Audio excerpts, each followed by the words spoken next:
Hey, you guys. Okay, so I had some clients. I got hair everywhere, all over my fingers, in between my fingers and stuff, and that tape is not pulling it out just yet. So, my apologies. Okay, so something that I've been getting and noticing a bunch of questions on is not only did I do a guard video, but it wasn't thorough enough, I guess. And there's some questions that I think people don't really understand. So I'm going to do a real quick video on this clipper here. Okay, so let's look at the clipper together. If you are a new clipper owner, I want you to understand a couple things. One, I always say, sorry, excuse me. I always say, I'm only laying my clippers down here and I've got a hold of it like here on my waist, right? There's a reason, because you never want to lay your clippers down on the table with your dog, because if this drops on the floor, the clippers are usually shot, and you can service them. If you need servicing, send them to me. I will get them serviced with our subcontractor. If you drop a pair of clippers, you could break the guard, which is, if you watch my videos, pull up with pressure on here, pull up, release that guard like that, okay? Release the guard. Now, with the blade, you have to actually take care of everything. So if you bought some clippers, you have to take care of oiling and cleaning your clippers and blades, that type of thing. Go to my oiling and cleaning your clippers. But I don't think that video is really clear on how to take this off. I'm going to reiterate. You take off the blade by pushing this in on the Andis 5-speed. Every clipper is different. Some of them, the Andis 2-speed, you just push really hard. If it's too hard on your hands, get a towel. Put the towel here and pop it, okay? This one, you actually have to push this button. And it's 5-speed. This is the one I sell. I sell a lot of these because they're more lightweight. There's no difference between the Oster and the Andis' quality, in my opinion, except for the Oster is very heavy. And I had that question last night. And Andis is what I learned on. So I usually, people are pretty loyal about how they learned. It doesn't matter to me. It just matters that this is really lightweight and it's actually enduring everything I go through with clippers. So push this button, pop it out. Now you have your blade, okay? This is a blade. This is a guard. So when I'm talking about blades and guards, this is your blade, this is your guard. In my opinion, that's how I talk about my clippers. I got my blade cleaner brush. I'm cleaning all that hair in there from just grooming right now, so I can just kind of show you guys a little bit more. Just clean it all like that. Clean it all in the trash. This pops off. Pop it back on. If it pops off, you can see everything in there. Clean all that with your brush. Everything I'm using, I sell. If you don't see it, maybe it hasn't made it online yet, just email me. I will get it online for you so you can purchase it. This little shifting thing right here is the blade drive, and then there's the motor in there. This is not an educational video on the clipper itself, like interior, but you can replace this blade drive once you start seeing it really dull out down here. Don't worry about that. Just email me if you have questions. You have to be grooming quite a lot of dogs to really want to go ahead and have to replace that. So don't worry about that. If you're doing this at home, if you're a groomer, yeah, we need to talk. But if you're doing it at home, that blade drive should honestly last you at least a whole year or more, okay? I want to say on my first pair of clippers, I don't think I changed a blade drive in 3-4 years. And I was like, oh, you changed that thing? Okay.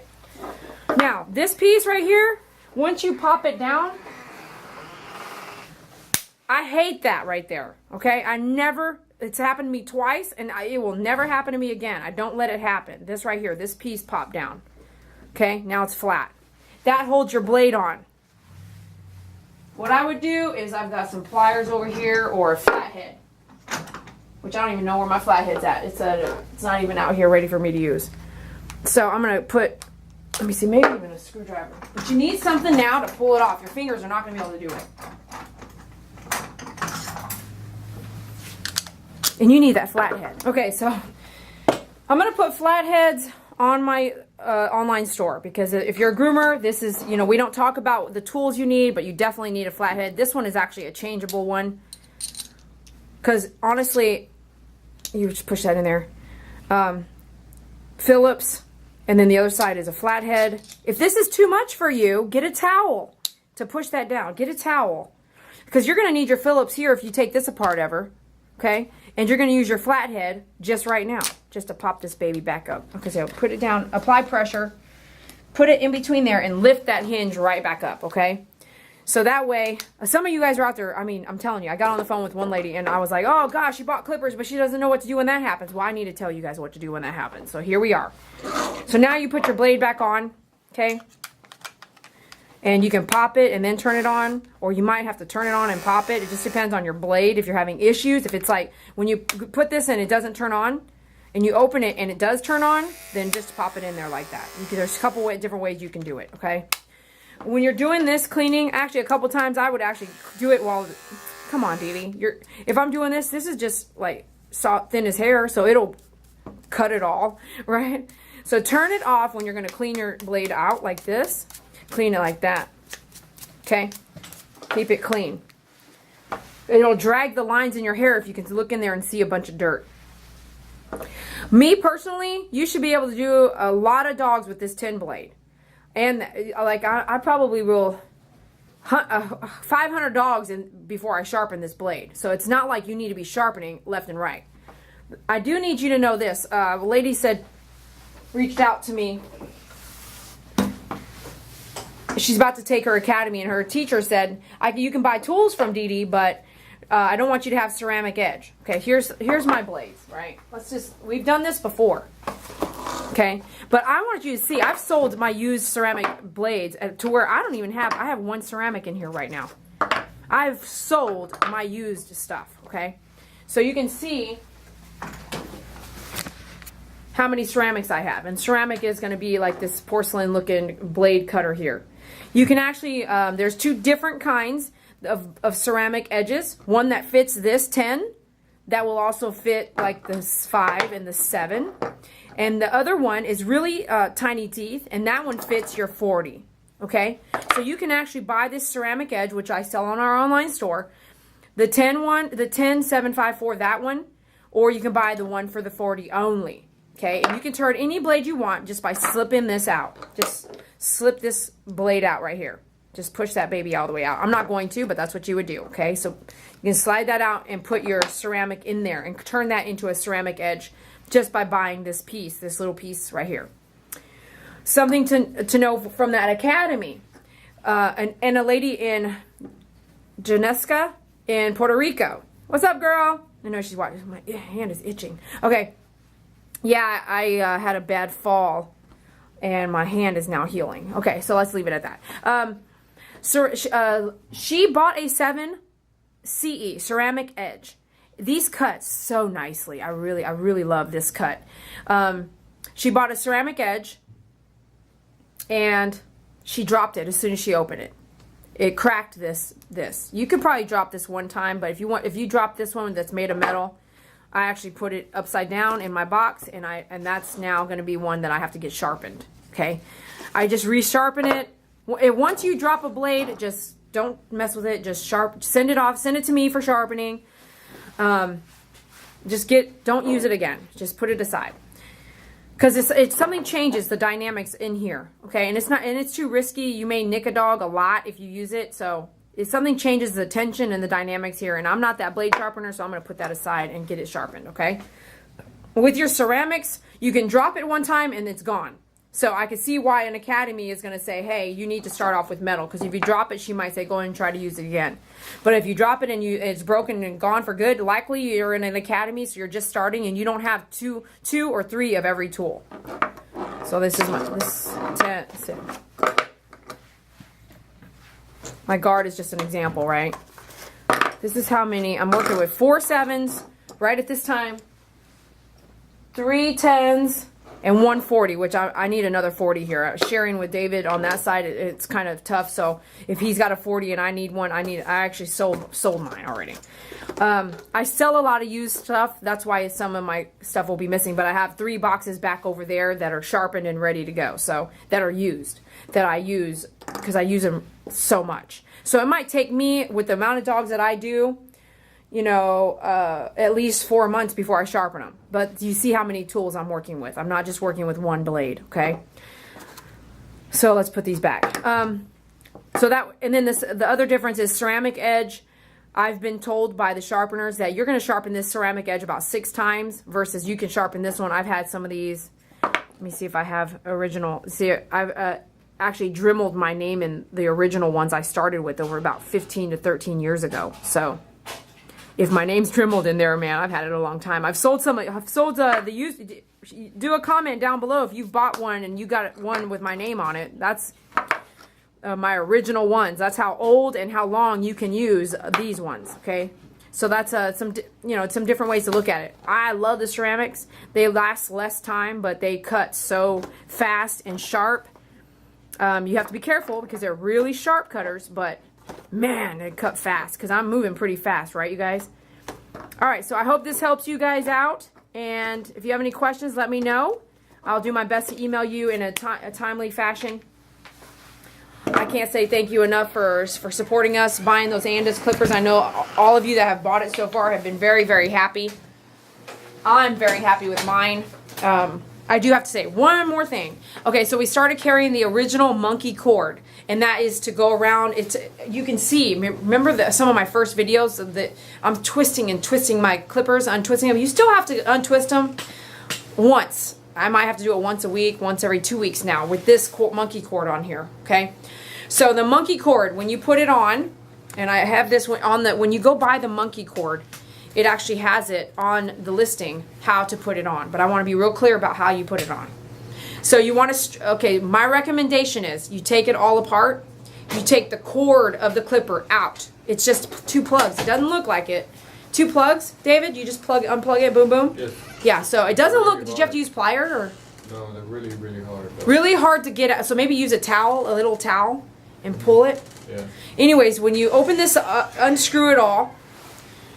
Go to the how to clean your blade guards. I take this apart, so in front of you. So take it apart slowly. Take a picture of it if you are going to forget where the parts go. Okay, take a picture as you remove parts and stuff like that. Unscrew everything. Take it off. Open it up. You're going to see that the cord, the original cord, is connected with 2 little metal connectors. It looks like it's on a metal electronic plate. And I was like, oh, I'm not pulling that off. Okay, so we asked them to make sure, can you pull it off? And yeah, you can. So you just have to maybe use pliers, but real careful. Don't tweak that metal connector. Pull it off, and then your cord will come right out.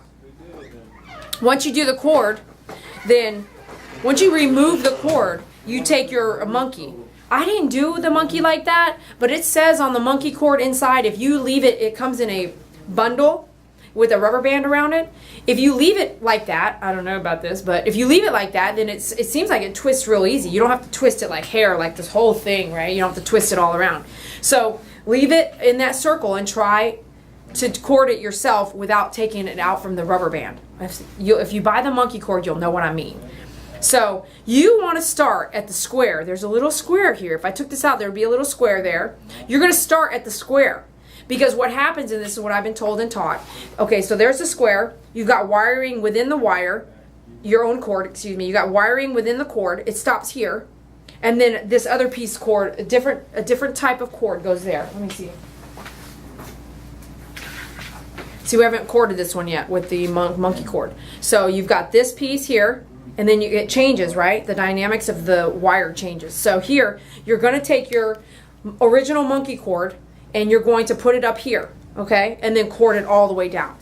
I actually did one with it intact in my clipper. I ruined that wire that minute. I twisted this about 300 times. Twisting, looping, flipping, and it would go it wouldn't work anymore. $30 cord later, something like that, replaced it. And then I took the original monkey cord off here, which David helped me do that, and then put it on this one. This is a brand new cord, okay? So I now carry replacement cords in case you've already done this to your cord. So you can buy replacement cords for the Andis 5-speed on my website. If you need other stuff, I'll get it for you. Just let me know what tools you're using and I'll get you replacement parts. If I can. Sometimes they don't make replacement parts, okay? So twist it from here, twist it all the way down. My cord on this Andis 5-speed original cord is super long. You're going to need 2 original monkey cords to actually fulfill it all the way. And if you look closely down here, you'll see it actually doesn't go all the way, which is fine. It doesn't go all the way over there. And that's 2 original monkey cords. So it's my cord for my clippers on these, which is not like the 2-speed. The 2-speed actually is a little shorter, the cord itself, but my cord is long, and I love how they come long because I can do so much more with it. I can go so much further away. And I used to carry an extension cord with my Andis 2-speeds, and now I don't have to do that because it's pretty long. All right, so I hope that helps you. Oh, one more. All these tidbits. I told you I had a lot to tell you guys. So see how close it is together? Do it as close as you can. If you're going to do a little space, you can do a tiny little space. Too much of a space, which is what I did the first one that I ruined. You've got to try things different ways to see what will work and what won't work. So I left a little bit more gap in there because I don't like it when it pinches the hair on my skin. That's why I didn't do original monkey cords for a long time. But it has helped the twisting of the cord. I love that. But it does pinch because it's pretty close. When it opens and grabs my skin or something like that, it grabs my hair, it pisses me off. So you can do it a little tiny bit, but the more apart you get, you will have to untwist it. So then it's pointless to put the original monkey cord on. So keep that in mind as you loop. The tighter the loop, the more you don't have to keep untwisting your cords, okay? But it does help. It really does. So, thanks for watching Dee Dee Croy with My Favorite Groomer on YouTube, and make sure you shop with me since you learn everything from me, if you do, at myfavoritegroomer.com/shop. If you have questions, email me. The best way to do it is email me, because if you do all these other places like Facebook, and I'll get to it, but I won't get to it that day, or I won't see it that day, because there's too many platforms for me to be on all day, you know, grooming, social media, it's just too much. So emailing me at DEDE_GROOMS@yahoo.com, DEDE_grooms@yahoo.com is the best way to get a hold of me. I will get to your messages. It just may take a few more days than if you just sent me that email. I'll see that right away. All right, y'all. Thanks for watching. I appreciate you. I appreciate everything you've done to help me grow. And I am still looking forward to 1 million subscribers. So keep sharing me. Share the videos. Share the things that you have experienced with me on your social medias. Share our link. Go to myfavoritegroomer.com. Copy that link. Share it. Share the Dog Upstand, www.dogupstand.com. Share that, because we're just trying to grow and provide something that that would be so helpful to many people. And for your phone calls, your shout outs, your power emails, your power phone calls that support me and love what I do, I cannot thank you enough. You're a blessing and you're angels in my life. So keep them coming, and I appreciate y'all. Thank you. We'll talk soon. Hey you guys. Okay, so I had some clients. I got hair everywhere, all over my fingers, in between my fingers and stuff, and that tape is not pulling it out just yet. So my apologies. Okay, so something that I've been getting and noticing a bunch of questions on is, not only did I do a guard video, but it wasn't thorough enough, I guess, and there's some questions that I think people don't really understand. So I'm going to do a real quick video on this clipper here. Okay, so let's look at the clipper together. If you are a new clipper owner, I want you to understand a couple things. One, I always say, sorry, excuse me. I always say, I'm only laying my clippers down here, and I've got a hold of it like here on my waist, right? There's a reason, because you never want to lay your clippers down on the table with your dog, because if this drops on the floor, the clippers are usually shot, and you can service them. If you need servicing, send them to me. I will get them serviced with our subcontractor. If you drop a pair of clippers, you could break the guard, which is, if you watch my videos, pull up with pressure on here, pull up, release that guard like that, okay? Release the guard. Now, with the blade, you have to actually take care of everything. So if you bought some clippers, you have to take care of oiling and cleaning your clippers and blades, that type of thing. Go to my oiling and cleaning your clippers. But I don't think that video is really clear on how to take this off. I'm going to reiterate. You take off the blade by pushing this in on the Andis 5-speed. Every clipper is different. Some of them, the Andis 2-speed, you just push really hard.